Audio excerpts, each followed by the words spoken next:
Pas 4 anulimesh në gjykatën themelore të Tetovës ka filluar rigjykimi për zjarrin në Spitalin Klinik të Tetovës, që nga fillimi i procesit për lëndën e Spitalit Klinik në Tetovë, gjykatës ishte Jordan Velkovski. Mirë po pas shumë anulimesh, sot në Tetovë rigjykimi filloi me gjykatës të ri, respektivisht Recep Musa.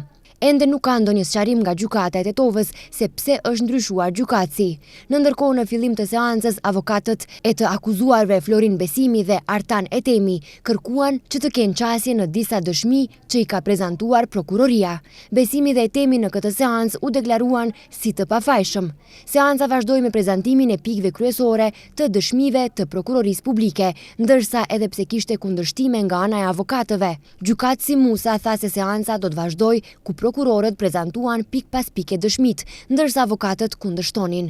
Madje, në disa raste avokatët kërkuan që të hapen dëshmit, ku sipas tyre prokuroria ka ofruar si dëshmi CD, USB dhe pliko, por nuk e dim se çka ka brenda. Në ndërkohë gjykatësi Musa tha se sipas gjykatës administrative ka vendosur që të hapen disa USB dhe në fakt kjo ndodhi edhe në seancën e sotshme, ku prezantua një animacion HD i modularit të djegur. Më pas u shfaqën xhirime të bëra një ditë pas zjarrit, si dhe xhirime nga nata e tragjedisë.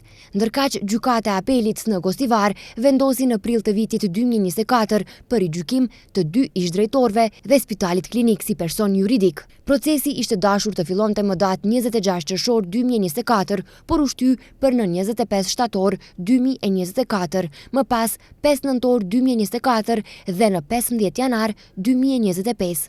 Më datë 5 qershor 2023, gjykata themelore e Tetovës shqiptoi dënim me kusht për drejtorët e akuzuar Florin Besimi dhe Artan Etemi për veprën penale, vepra të rënda kundër sigurisë publike, ndërsa personi juridik, Instituti për Shëndet Publik Spitali Klinik është shpallur fajtor për veprën penale, shkaktim i rrezikut publik, ndërsa gjykata vendosi të liroj Boban Vučevskin dhe Spitalin Klinik për veprën penale, mos respektim i rregullave shëndetësore.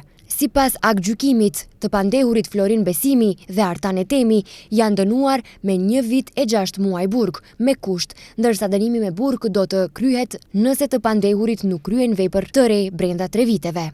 Për zjarrin në Spitalin Modular të Tetovës, që ndodhi më datë 8 shtator 2021, ku humbën jetën 14 persona më 27 korrik 2022, prokuroria pas 10 muajsh të procedurës hetimore ka ngritur akt akuzë në gjykatën themelore të Tetovës.